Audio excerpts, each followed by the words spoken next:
Então Jonas recebe esse chamado e talvez por medo, por patriotismo, por achar que a palavra de Deus não era merecedora do povo inimigo, ele foge. Mas, irmãos, então acontece tudo o que aconteceu. Ele vai para um barco, sobrevém uma tempestade terrível, a ponto que os marinheiros experientes, irmãos, imagine quem já viajou de barco. Eu já viajei de barco uma vez para Manaus. Eu acho que eu estava na 4ª série, eu nunca me esqueci disso. É 10 anos de idade, né? E a gente ficou eu não sei como é que é, uns quartinhos que tinham no barco. Eu e a minha avó. E ela foi para Manaus sem dizer nada para ninguém e me levou junto. E aí eu fiquei pensando naquela minha ingenuidade de criança. Meu Deus, esse barco afunda. A gente dentro desse quartinho aqui, a gente é o primeiro que vai. E aí, mas aí eu conversava isso com a mãe e ela falava, não, mas tem aqui pessoas experientes, esse barco não vai afundar. Irmãos, no dia seguinte, estava dormindo, era cama, né, uma em cima da outra, eu estava na parte de cima. O barco bateu num barranco de areia, eu caí de cima a baixo, aí eu não quis mais ficar lá. Fiquei com medo terrível, e aí eu nunca me esqueci disso, nunca me esqueci. Mas aí depois eu fui entender, né, que o rio estava muito seco, e aí o marinheiro experiente, o capitão que a minha mãe dizia que era, ele se embarcou no banco de areia. Imagine, irmãos, uma tempestade sobre um barco. Imagine os marinheiros e o capitão com medo. O capítulo 1 diz que eles estavam orando cada um para o seu Deus. Diz também que eles pegavam as cargas e jogavam no mar para deixar o barco mais leve, e nada resolvia. Sabe onde Jonas estava? No porão do barco, dormindo um sono profundo. E o capitão chega para ele e fala, homem, acorda, sai desse buraco, clama ao teu Deus para que ao menos sobrevivamos. E a Bíblia diz que aqueles homens lançam sorte para saber de quem é a culpa daquela tempestade, e a sorte cai sobre Jonas. E Jonas, irmãos, nesse buraco, Jonas no fundo do poço, ele é jogado no mar, porque ele diz para aqueles marujos e marinheiros, olha, me joguem no mar, que essa tempestade vai passar. E aqueles homens jogam Jonas no mar, um grande peixe engole Jonas e ele vai para o mais profundo dos mares. Eu não sei se você já entrou em um poço, fisicamente falando. Eu já caí num buraco também uma vez. Rapaz, só estou contando coisa. Eu acho que por volta de 13 a 14 anos, estava brincando na bola ali na rua 14, atrás da casa da dona auxiliadora, na quadra 14, casa 3. Aí aquela rua sem saída tinha uma vala, uma tampa de ferro de bueiro. A minha bolinha de leite parou em cima, porque essas tampas, elas fazem uma ladeirinha, né? E ela parou em cima. Quando eu pisei os 2 pés, a tampa virou e eu caí dentro. E, irmãos, eu comecei a gritar daquele bueiro, daquela escuridão, e eu comecei a me desesperar. Meu Deus. E a Laura, a tia, estava sentada junto com a Patrícia na escada de casa. E a tia me contando, né, que ela ouvia eu chamando ela lá ao longe. E ela foi atrás. E eu gritava, eu nunca esqueci, a gente não esquece dos traumas. E eu caí nesse buraco. E aí a minha tia me achou, tirou a tampa do bueiro. Irmãos, coisa de 10 minutos, veio uma chuva torrencial. E sabe-se que naquela rua aquilo transborda tudo. E Deus me livrou, irmãos, naquele dia.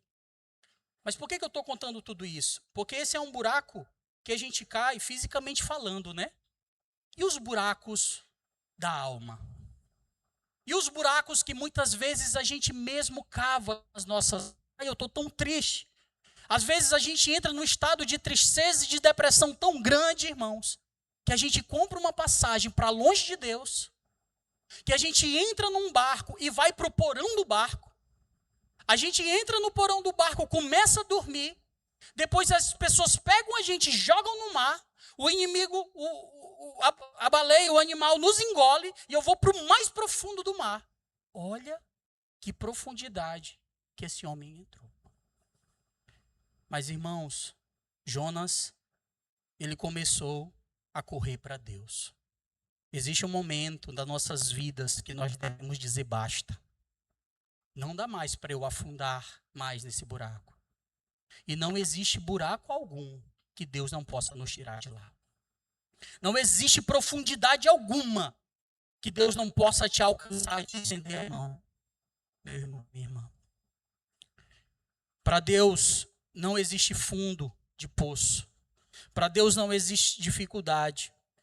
E a Bíblia diz que a primeira atitude de Jonas, quando ele decidiu agora correr para Deus, foi orar. Está logo no primeiro versículo do capítulo 2. Então Jonas, do ventre do peixe, orou ao Senhor, seu Deus. Olha que interessante. A primeira atitude de Jonas, que leva ele a correr agora não de Deus, mas para Deus, é orar. E a oração parece ser trivial, irmãos, para mim, para você, para aquele que se diz cristão.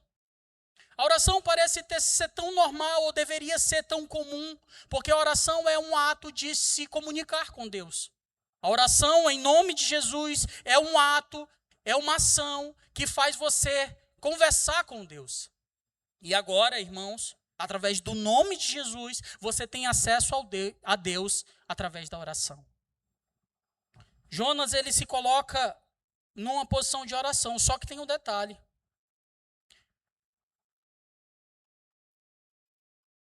A disposição para orar, ela não é uma atitude natural para o ser humano. Não é, irmãos. Poderia até ser. A oração, irmãos, ela é um suspiro de vida que nós temos com Deus. A oração, quando nós não oramos, é como se nós já estivéssemos mortificados pelo esse buraco, pelos nossos pecados que nós mesmos cometemos. Assim como os mortos não respiram, homens e mulheres pecadoras não oram naturalmente. Escute isso. O capítulo 1, todo de Jonas, não fala nenhum momento que o profeta orou, em nenhum momento. Todos os versículos do capítulo 1 falam que Jonas só fugiu, só se distanciou, só se afastou de Deus. Só que no momento da crise, quando todos os marinheiros oravam aos seus deuses, ó, o capítulo 1, se puder abrir na tela. O versículo 5 e 6 diz assim: todos os marinheiros ficaram com medo e cada um clamava ao seu próprio Deus. E atiraram as cargas ao mar para tornar o navio mais leve. Enquanto isso, Jonas tinha descido ao porão, se deitou e dormiu profundamente. O capitão dirigiu a ele e disse: como você fica dormindo, levante e ore. Irmão, Jonas voltou a viver e suspirou o fôlego de vida quando ele orou. Ele orou, e o versículo 1 e 2 do capítulo 2 diz que ele orou dentro do peixe. Ele orou, irmãos, no momento de desespero. E o interessante é que Jonas precisou ser forçado a orar. Às vezes, como muitas vezes acontece comigo. Quando eu caí no buraco, eu fui forçado a o quê? A pedir ajuda. Quando eu caí no buraco, eu fui forçado a gritar pela minha tia. Senão eu vou morrer. Quando nós estamos em situações de desespero, como Jonas estava, muitas vezes Deus permite, porque Ele força a gente a orar, a buscar aquele que tem a saída, aquele que tem a resposta. E eu pergunto para mim e para você, nós oramos naturalmente ou nós somos forçados a orar? Quando um parente entra em enfermidade, quando as portas se fecham, é aí que nós oramos? Irmãos, oração é falar com Deus.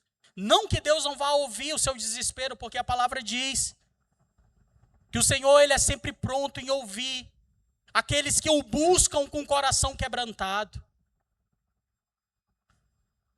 Jonas orou no momento de maior desespero, sofrimento, muitas vezes, irmãos, extrai de nós uma das orações mais sinceras que alguém pode fazer. Infelizmente, mesmo na hora de desespero, muitas vezes tem gente que não ora. E às vezes vem aquela frase: eu não orei antes, agora que eu não vou orar mesmo.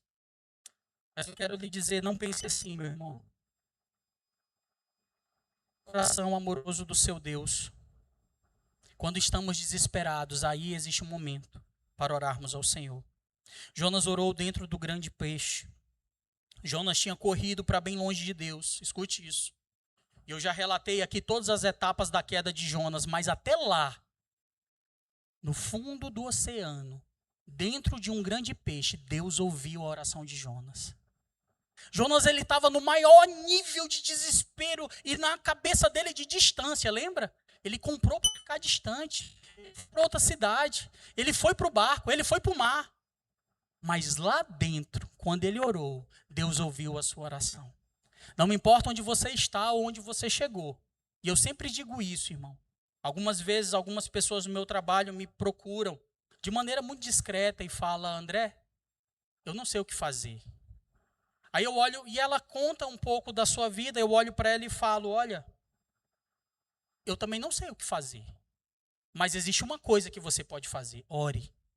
Chegue hoje em casa, antes de dormir, sente-se ou se ajoelhe e faça a sua oração mais sincera ao seu Deus. Porque eu tenho certeza que Ele vai ouvir. Não me importa onde você está, pastor, o senhor não me conhece, a minha vida anda. Não me importa. Quando você lembra do Pai e quando você volta para o Pai, assim como o filho pródigo, Ele te espera, te abraça, te restitui o anel, as roupas e faz uma festa no céu. Mas você precisa buscá-lo, eu preciso orar, eu preciso engolir o meu orgulho e falar: Senhor, eu preciso de Ti. Esse buraco está cada vez mais fundo, eu preciso que o Senhor me tire daqui. Isaías capítulo 57. Mas antes um salmo, 139 diz assim, verso 8. O salmista ele diz: se subo aos céus, lá está. Se faço a minha cama no mais profundo abismo, lá está também. Tem uma canção do Resgate que diz exatamente isso: se eu fizer a minha casa no mais alto, os teus olhos vão estar, eu sei, em todo lugar. Não há ser humano algum que se esconda dos olhos do Senhor. Portanto, ore. A primeira atitude de quem quer correr para Deus é orar. Chegue na sua casa hoje e volte a orar, irmão. Ah, mas eu preciso falar com o pastor, com o papai, com a mamãe. Eu preciso. Fale com Deus. Jesus morreu para tirar a separação que havia no Santíssimo Lugar. Só o sumo sacerdote entrava, mas quando Jesus morre, ele paga o escrito de dívida que o pecado nos afastava de Deus. E agora, através do sangue do nome de Jesus, você tem livre acesso ao teu Deus novamente. Portanto, ore. Esse poder vem de Deus. Essa decisão é dele, ele que reconciliou eu e você com ele mesmo. Não somos nós, irmãos. Quando você ora, ele ouve. Talvez você veio da sua casa hoje, para esse lugar, para o Espírito Santo te falar: eu quero que você volte a orar. De verdade. Eu quero que você volte a falar com Deus. Reclamamos de tudo e fazemos isso. Jonas, ele não quis saber, ele saiu, ele foi para outro lugar. Mas teve um dia, só tem uma coisa que eu posso fazer para voltar para Deus. É orar. E assim Jonas fez, irmãos. Mas ele não parou por aí. Jonas,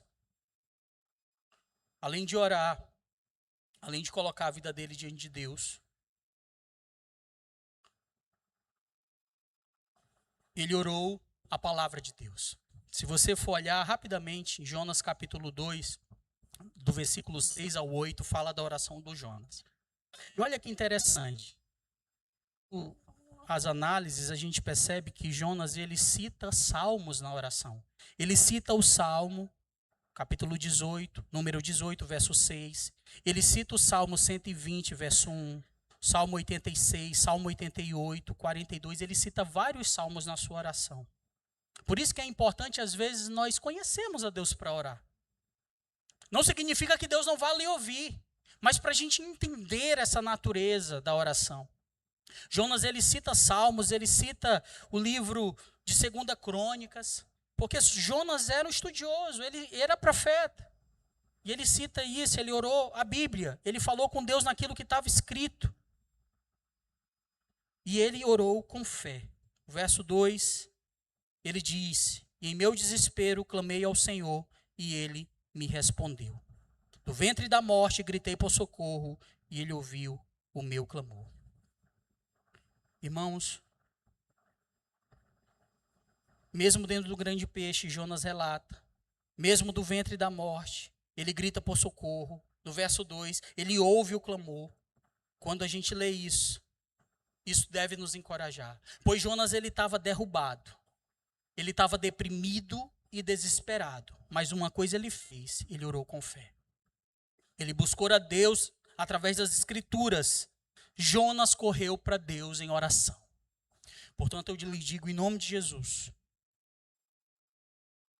não só no meio do desespero, mas ore ao Senhor, em tempo e fora de tempo. Busque ao Senhor em oração, em todos os momentos. Sai para trabalhar amanhã, já começa orando.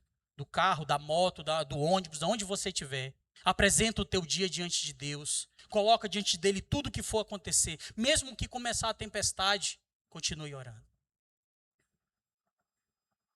Além disso, além de orar, ele reconheceu o item 2 aqui do sermão. Ele reconheceu que precisava mudar. Olha só o que diz no verso 7 e 8 do capítulo 2. Quando a minha vida já se apagava, eu lembrei de ti, Senhor, e a minha oração subiu a ti, ao teu santo templo. Verso 8. Aqueles que acreditam em ídolos inúteis desprezam a misericórdia. Além de orar, irmãos, tem um segundo item que é necessário para quem corre para Deus, que é o reconhecimento daquilo que é. É impossível, escute isso, é impossível que o pecado, é impossível o pecado nos aproximar de Deus. O pecado não nos aproxima de Deus. O pecado nos afasta de Deus, porque a palavra de Deus diz que Deus é santo. E o pecado é tudo aquilo que nos faz transgredir a lei de Deus. O pecado é como se a gente errasse o alvo. O pecado é algo que afronta diretamente a santidade de Deus. O pecado, ele é muito além do que uma lista, do que pode e do que não pode. O pecado é algo mais profundo. O pecado, muitas vezes, ele nasce de dentro da intenção do nosso coração. E esse pecado que muitas vezes foi concebido a nossa mãe, que nós nascemos pecadores, ele só é perdoado de uma forma. Através da confissão e do arrependimento. A segunda coisa que Jonas faz para voltar a correr para Deus é se reconhecer pecador. Assim como Isaías, quando viu o trono de Deus, viu os anjos, ele falou o quê? Ai de mim, Senhor, pois sou um homem pecador. Habito no meio de um povo de lábios impuros. E sou homem de lábios impuros. E eu vi a glória do Senhor. A Bíblia diz que o anjo com a tenaz pega uma brasa viva do altar, toca nos lábios do profeta Isaías e ele é purificado. É impossível, através da tua oração, da tua aproximação de Deus, você não reconhecer quem é. Meu irmão e minha irmã.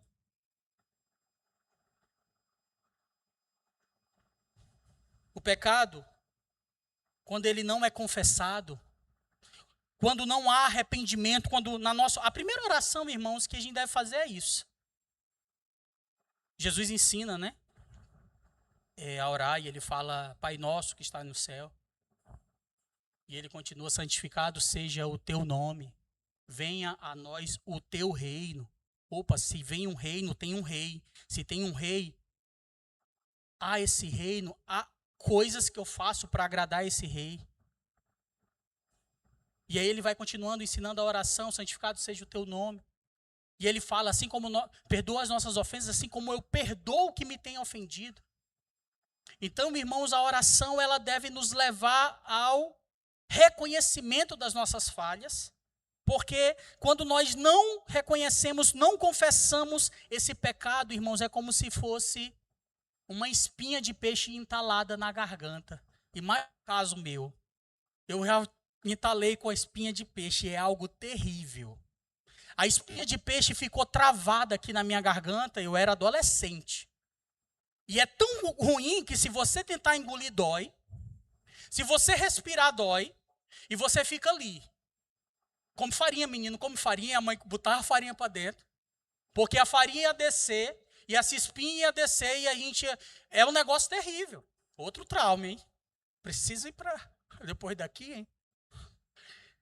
E, irmãos, o pecado é como se fosse essa espinha de peixe travada na nossa garganta. A gente sabe que está lá. Incomoda. Quando a gente vai respirar, mas existe algo que pode tirar essa espinha daí. E esse algo é o sangue de Jesus Cristo, que purifica todo o pecado. Escute. Às vezes estamos no fundo do poço. Às vezes não achamos que somos dignos de orar, de buscar a Deus, porque a nossa vida reconhecemos que está longe de Deus. Mas não deixe o inimigo minar essa ideia do mal na sua mente. Aonde você estiver, reconheça os seus pecados. Você lembra do ladrão da cruz? Jesus, ele estava no centro e tinha dois ladrões, um do lado direito e do lado esquerdo. Um ladrão zombou de Jesus. Ei, tu não é rei? Sai daí, livra nós também. Um ladrão queria salvação da terra, queria salvação da cruz. O outro ladrão olhou para o ladrão do outro ponto e disse: tu não temes a Deus estando sobre as mesmas circunstâncias? E aquele ladrão fala para Jesus: Senhor, lembra-te de mim quando chegares no paraíso. Essa frase desse homem revelou quanto aquele homem queria mudar, quanto aquele homem queria servir Jesus, quanto aquele homem queria ser livrado não daquela morte, mas ser livrado da condenação. E Jesus olha para ele e fala: não só me lembrarei, mas hoje mesmo estará comigo no paraíso. Irmãos, Jesus, ele está pronto para nos perdoar, mas eu preciso confessar como ladrão da cruz: Senhor, lembra-te de mim, perdoa os meus pecados, eu me arrependo deles. Talvez eu vá pecar amanhã, não sei, mas eu não quero mais. Eu quero entregar isso, eu não quero mais, isso não é bom para a minha vida, eu quero largar tudo isso. E aí ele diz no verso 7, eu lembrei de ti, Senhor. Ele tinha esquecido de Deus, Jonas. Muitas vezes esquecemos do Senhor e isso é um pecado sobre a nossa vida. Ele diz no verso 7, a minha oração subiu a ti. Ele reconheceu que muitas vezes abandonou, né, a ação de orar. E ele diz no verso 8, aqueles que acreditam em ídolos inúteis desprezam a misericórdia. Ele reconheceu a sua idolatria. Jonas, ele estava ali agarrado na idolatria do patriotismo, né? Estava agarrado às ideias dele. Ele não queria ir para Nínive, no capítulo 4 vai falar um pouco sobre isso, porque ele sabia que Deus ia perdoar. Porque Deus é rico em misericórdia. Ele não queria pregar para os ninivitas. Mas ele reconhece: Senhor, me perdoa, porque minha idolatria de achar que eu que sabia o que era melhor, não vale. Os ídolos inúteis desprezaram a misericórdia, a tua misericórdia de salvar o povo. Eu coloquei as minhas convicções na frente. Isso é idolatria, irmãos. Tudo aquilo que a gente põe na frente de Deus, como se fosse Deus e não é Deus. Tem uma frase do livro de C.S. Lewis, é um livro muito bom, inclusive com a leitura muito boa, que se chama O Cristianismo Puro e Simples, que diz assim: todos queremos progresso, mas se você está na estrada errada, progresso significa fazer o retorno pelo caminho certo. Nesse caso, o homem que se volta mais rápido é o mais progressista. Queremos progresso na nossa vida, queremos sucesso, mas temos que estar no caminho certo. Às vezes queremos as bênçãos de Deus, a vitória de Deus, as portas abertas de Deus, mas eu estou indo para Tarsis. Eu peguei e paguei, Jonas pagou a passagem. Eu agi deliberadamente em não falar mais com meu pai. Eu agi deliberadamente em gritar com minha esposa. Eu agi, e aí eu vim para a igreja: Senhor, me dá as tuas bênçãos. Calma aí, irmão. Eu agi deliberadamente em mentir. Eu tenho consciência que eu estou mentindo, mas não. Isso é comprar uma passagem para longe de Deus. Senhor, me perdoa. Senhor, me transforma. Senhor, muda esse homem e mulher que sou de dentro para fora. Transforma-me, renova-me. Quem corre para Deus, além de orar, reconhece quem é. E sabe quem faz esse reconhecimento nascer? O Espírito Santo de Deus, porque eu mesmo, eu não conheço nada, absolutamente nada. Se não for a misericórdia de Deus me convencendo do meu pecado, da justiça e do juízo dele. Mas aí eu preciso voltar. Estou na estrada, Está errada, eu volto. Não, deixa, eu volto. Começo de novo pela estrada certa. Eu queria orar com os irmãos, colocar diante de Deus esses 2 pontos. O texto continua no verso 9, que ele diz assim, ó: mas eu, com um cântico de gratidão, oferecerei sacrifício a ti. O que eu prometi cumprirei totalmente. A salvação vem do Senhor. A atitude de quem corre para Deus, além de orar e além de se reconhecer, é ser grato. Seja grato com o que você tem. Tire da sua mente que a grama do vizinho é sempre mais verde. Isso é ingratidão. Deus te deu uma grama. Deus te dá todos os dias, todas as coisas. Seja grato com o que Deus te deu hoje. Seja grato com o que Deus colocou na sua mesa hoje. Seja grato com o dom da vida. Seja grato pelas bênçãos. Mas, pastor, tem câncer na minha família. Tem coisas ruins. Seja grato a Deus. Dentro do grande peixe, Jonas foi grato a Deus. E saiba que quem levou Jonas para aquele lugar que ele foi, muitas vezes é ele mesmo. O pecado, ele é isso. Muitas vezes nós estamos colhendo as consequências das nossas atitudes. Muitas vezes, não todas. Tem coisas que sobrevêm na nossa vida que nós somos alheios. Não tem como saber. Não tem como esperar. Uma enfermidade, por exemplo, é um exemplo clássico. A enfermidade, quando vem sobre nossa família, a gente não tem como controlar. A gente tem que ir ao médico, buscar tratamentos e a gente tem que orar. Mas isso não significa dizer que eu serei ingrato, que Deus não tem o controle. Ore. Continue buscando ao Senhor, seja grato a Ele. Correr para Deus significa agradecer. Murmuração é sinfonia de quem corre de Deus. Não murmure, meu irmão. Gratidão é a marca de quem corre para Deus. Amém? Vamos orar, vamos ficar de pé. Em nome de Jesus. Feche teus olhos.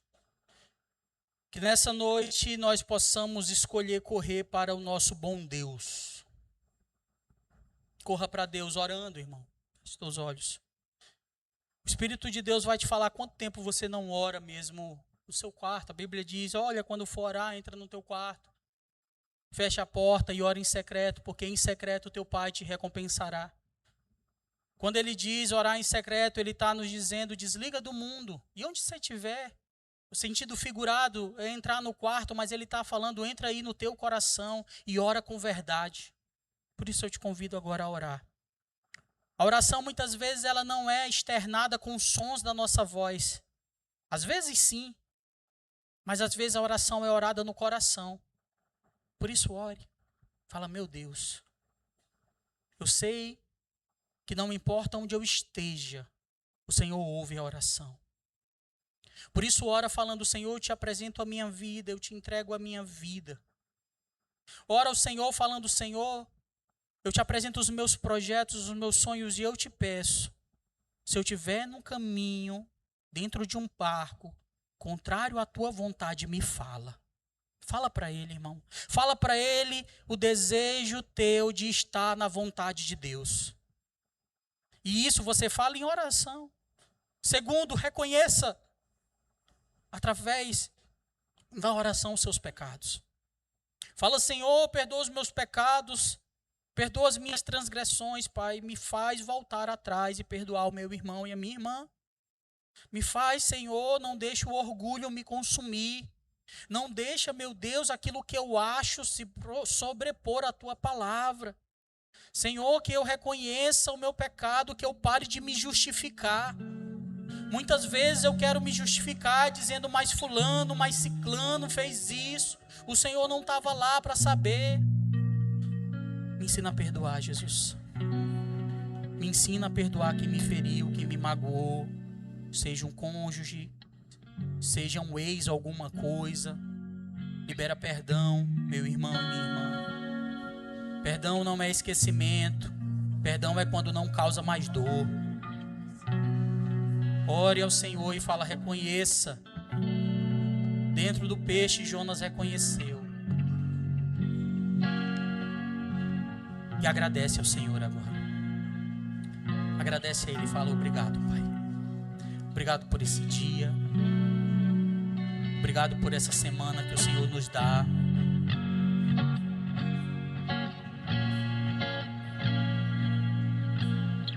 Obrigado pelo teu amor externado através do teu Filho Jesus Cristo.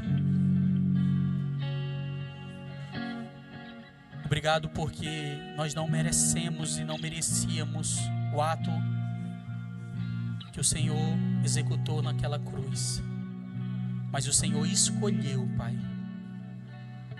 nos amar e se entregar a si mesmo. Obrigado. Obrigado porque não merecemos, mas o Senhor nos ama. Nós somos gratos e queremos continuar te agradecendo, te ofertando a nossa vida. Somos gratos, queremos te ofertar o nosso tempo, te ofertar as obras das nossas mãos, te ofertar o dom que o Senhor nos deu para cada um aqui. Entregue a Ele a tua vida, meu irmão e minha irmã. Você que quer fazer um recomeço hoje com Deus, fala para Ele. Põe a mão no teu coração e fala para Ele: Senhor, hoje eu quero recomeçar contigo. Eu quero sair desse barco, desse porão, desse buraco. Salva-me, Pai. Salva-me. Livra-me de mim mesmo. E restaura a alegria da salvação no nosso coração. Onde o motivo para eu ser feliz basta saber que eu sou salvo pelo nome de Jesus Cristo. Isso é o motivo de mais alta alegria. Meu Deus, apresentamos diante de Ti os nossos corações, apresentamos diante de Ti a verdade que há em nós. Te pedimos, Senhor, nos ajuda a orar todos os dias sem cessar. Nos ajuda a te buscar e nessa oração reconhecer e pedir perdão. Nessa oração te pedir que o Senhor nos renove. Nessa oração te pedir que o Senhor nos encha do teu Espírito Santo. Que nessa oração eu mortifique a minha carne. Que nessa oração eu coloque no canto, Pai, todos os meus desejos humanos e eu possa alimentar o meu espírito. Em nome de Jesus, que eu possa orar a tua palavra. Me ensina a ler a tua palavra, a buscar a tua palavra. Meu Deus, me ensina nessa oração a reconhecer os meus pecados, Pai, que são tantos. A minha mente é uma fábrica de pecados, a minha mente é uma fábrica de ídolos. Tem misericórdia de mim, Senhor. Tem misericórdia, porque nos achamos altivos demais para te pedir perdão. Nos achamos certos demais, Pai, para reconhecer que somos falhos. Tem misericórdia da minha vida, Jesus Cristo, assim como o Senhor teve do povo de Nínive. Perdoa, meu Deus, os pecados ocultos no nosso coração. Passa o teu sangue purificador na vida da tua igreja. Que haja arrependimento, Pai, porque o arrependimento é aqueles que são transformados pelo teu Espírito Santo. Necessário é nascer de novo. Nos ajuda a reconhecer, a confessar e nos perdoa, Pai. Nos perdoa, Jesus. Perdoa a tua igreja. Dá uma semana de perdão, Pai. E que esse perdão traga liberdade e alegria em nome de Jesus. Porque assim seremos gratos a Ti. Muito obrigado pela Tua palavra. Muito obrigado pela Tua presença no nosso meio. Em nome de Jesus. Amém. Amém, meu amado. Minha irmã e meu irmão, guarda no teu coração e lembra, Deus tem um chamado para ti. Assim como Ele chamou Jonas, filho de Amitai, Deus está te chamando, sabe para onde? Para o centro da vontade dEle. Para a tua família estar no centro da vontade dEle. Para a tua vida, os teus negócios estarem no centro da vontade dEle. Pastor, e como que é isso? Ouça o chamado dEle para ti, que Ele é pessoal e Ele é intransferível. Amém? Amém.